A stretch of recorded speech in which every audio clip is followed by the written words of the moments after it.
Har doim shu shirinlikni ko'rsam, yoshligim esimga tushib ketadi, chunki 14-15 yashar paytlarim aynan shu retsept asosida tayyorlab, magazinga sotuvga chiqarardim. Endi bo'lsa sizlar ham bemalol shu retsept asosida tayyorlab ko'rib, sotuvga chiqarsanglar bo'ladi. Birinchi bo'lib tuxum bilan shakarni aralashtirib, sut solib yana bitta aralashtirib qo'yamiz.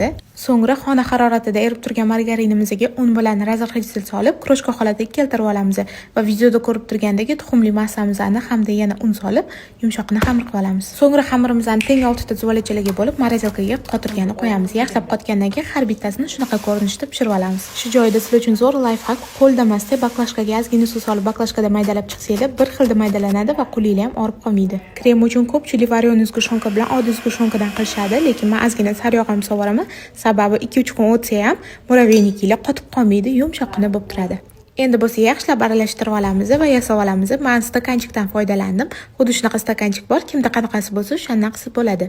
Har bitta muravennikimizni yasashimizdan oldin suvlab olamiz, o'shanda yopishib qolmaydi. Bitta ko'rishda yoshlikni eslatib yuboradigan eng ishonchli muravennik retsepti bilan bo'lishdim. Albatta tayyorlab ko'ringlar. Yoqqan bo'lsa, like bosib, kommentariy yozish esdan chiqmasin. Yoqimli ishtaha!